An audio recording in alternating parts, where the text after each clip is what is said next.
안녕하세요. 이혼 디자이너, 이혼 전문 변호사 심은규입니다. 오늘은 이혼 소송할 때요, 제일 중요한 게 뭔지, 물론 당사자분들이 중요하게 생각하시는 것은 여러 가지가 있어요. 위자료, 양육권, 양육비 또는 면접 교섭 등등 여러 가지가 있는데, 제가 생각할 때는 제일 중요한 거는 역시 재산 분할이 아닐까. 왜냐하면 이혼을 하시게 되면은 부부가 그동안 살면서 이제 이룩한 재산들이 있잖아요. 그것을 어떻게 나눌 것인지, 그리고 사실은 부부가 맞벌이라면 사실 여자분 입장에서 내가 경제적인 능력이 있다면 이혼을 결심하시는 게 훨씬 수월하겠죠. 그렇지만 내가 결혼하고 아이만 키우면서 전업주부로 살아온 경우에 제일 중요한 게 사실 이혼하고 혼자 살아야 되는 문제점이 생겨요. 그러면은 내가 혼자 살아가기 위해서는 재산이 일단 있어야 되잖아요.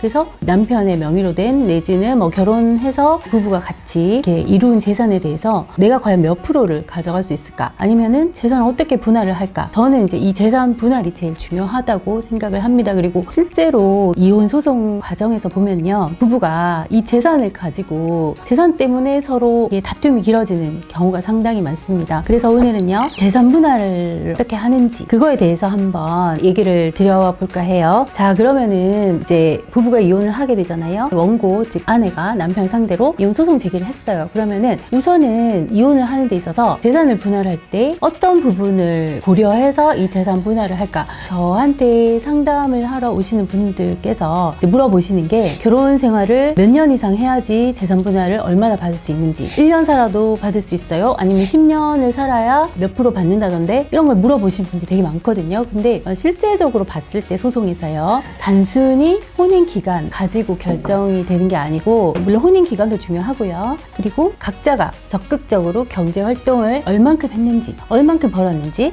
그리고 부부가 공동 재산의 유지 형성에 얼만큼 기여를 했는지, 그리고 또 재산 분할함에 있어서 만약에 양육권을 가지는 쪽에서 재산을 분할해 줘야 될 경우에 아무래도 이제 양육비가 들겠죠. 그러면은 그런 부분 감안해서 등등등, 또 여러 가지 유형의 재산도 있지만 무형의 재산도 있을 수 있잖아요. 만약에 남편이 전문직이다, 앞으로도 계속 많은 수입을 올릴 수 있는 그런 직업을 갖고 있다, 이런 것들이 모두 고려의 대상이 됩니다. 그래서 우리나라 법원에서 들고 있는 재산 분할의 기준의 판단 요소를 보면, 혼인 기간, 적극적인 경제 활동을 했느냐, 그리고 공동 재산의 형성 유지에 대한 기여도가 얼만큼 되느냐, 그리고 이혼 후에, 즉 만약에 전업주부인 경우에 이제 이혼하고 재산 분할 받게 될 경우, 그리고 또 미성년자 자녀를 누가 양육하느냐, 또 혼인 파탄의 실제적인 책임이 누구한테 있느냐까지 고려해서 이 재산 분할의 비율을 정하게 됩니다. 그래서 일반적으로 궁금해 하시는 것처럼 혼인 기간이 단순히 10년이면 몇 프로, 20년이면 몇 프로, 50% 받으려면 10년, 15년 이상 결혼 생활을 해야 된다, 이렇게 생각을 하시는데요. 이 여러 가지 다른 사정들을 모두 고려해서 이 재산 분할의 비율이 정해집니다. 그러면은 저희가 이제 이혼 소송을 하게 되면요, 우선 재산 분할에 대해서 어떻게 이제 처음에 소장에 적시를 하냐 하면, 이제 대략적인 금액을 우선 적시합니다. 왜냐하면 상대방 재산이 정확하게 얼마인지 모르니까요. 그리고 또 이 소송 과정에서는 내 재산도 오픈을 해야 됩니다. 물론 내가 재산이 한 푼도 없다, 내 명의로 된 게, 그렇다면 모르겠지만 대부분 또 내 명의로 된 재산이 또 있는 분들이 많거든요. 그러면은 일단 처음에 소장에 기재하는 청구 취지라는 게 있어요. 그게 뭐냐면, 이제 이혼 사건에서 내가 원하는 이제 이런 판결을 받고 싶다,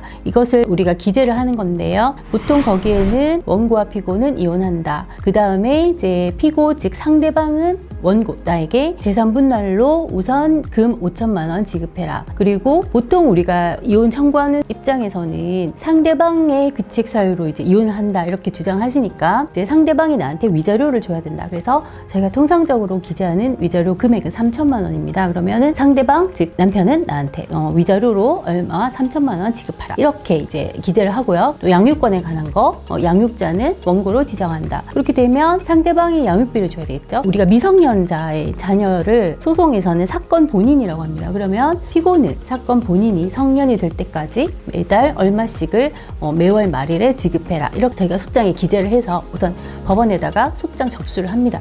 그러면 법원에서 소장을 상대방한테 송달하겠죠. 이제 재산 분할 청구를 우선은 금 5천만 원 정도로 해놓고, 소송 과정에서 이제 상대방의 재산을 찾아내야 되는데요. 어떻게 이 재산 분할이 소송에서 이루어지느냐. 자, 우선은 금액으로 이제 우리가 5천만 원 기재를 해서 소장에 기재를 해서 청구를 하잖아요. 그럼 이제 소송 과정에서 법원에 재산 명시 명령이라는 게 있어요. 그러니까 상대방의 재산을 내가 아는 것도 있고 모르는 것도 있고 또 내 재산도 상대방이 아는 게 있고 모르는 게 있잖아요. 그러면은 원고와 피고가 각자의 재산을 그 재산 목록표를 작성해서 제출하라라는 그 판사의 명령이 재산 명시 명령이라는 게 있는데요. 그 재산 명시 명령을 내려달라고 판사님께 이제 요청을 합니다. 그럼 판사님께서 원고 피고 쌍방에 재산 명시 명령을 내려주세요. 그러면 그 재산 명시 명령을 받고 각자 원고와 피고가 이제 내 명의로 된 재산이 뭐가 있다. 부동산, 보험, 예금, 주식 이런 것들이 있다. 이렇게 쭉 써내게 됩니다. 그리고 내가 대출은 얼마가 있다. 그러면은 이제 재산 목록표라는 게 작성이 돼서 법원에 제출하게 됩니다. 그러면은 이제 원고 피고가 원고는 피고의 재산 목록을 보고 피고는 원고의 재산 목록을 보고 이 부분에 대해서 나는 좀 궁금하다. 이거 좀 재산 숨긴 것 같다.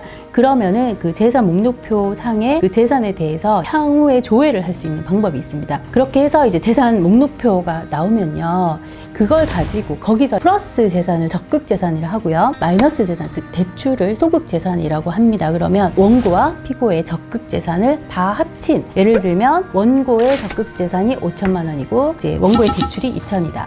그리고 피고의 적극 재산이 5천이고 뭐 피고의 대출이 2천이다. 부부의 적극 재산 합치면 1억이 되잖아요. 거기서 대출, 즉 소극 재산 4천만 원을 빼면은 6천만 원이라는 이제 재산이 나옵니다. 그 6천만 원이 원고와 피고, 즉 이혼하는 이 쌍방이 분할하는 대상의 재산이 되는데요. 그 6천만 원이라는 이제 순 재산을 가지고 원고와 피고, 즉 남편과 부인의 기여도에 따라서 분할을 하게 됩니다. 그래서 만약에 6천만 원 재산을 이루는데 부인이 맞벌이를 했거나 결혼 기간이 뭐 10년 이상 넘어간다. 그러면 이제 반반을 나누겠죠. 그런데 이제 만약에 남편이 더 가지고 있는 게 많다면 부인한테 줘야 될 것이고 부인이 더 많다면 이제 남편한테 줘야 될 것이고 이런 식으로 소송 과정에서 재산 분할에 대한 법원의 그 판단이 이루어지게 되는데요. 자, 그렇다면은 만약에 저한테 이제 상담하시는 분들 중에서 남편한테 생활비만 받았었고 저는 남편의 수입을 정확하게 모릅니다. 남편이 또 사업을 하는데 도대체 얼마를 버는지 1년에 얼마를 버는지 나는 알 수가 없다. 또 남편이 대출이 얼마인지 또 따로 뭐 재산을 사놓은 게 있는지 그런 것에 대해서 전혀 모른다. 이런 분들도 계시거든요. 그러면은 이제 그런 경우에 우리가 상대방의 재산을 찾아내는 방법 그것에 대해서는 이제 다음 시간에 알려드리도록 하겠습니다. 예, 감사합니다.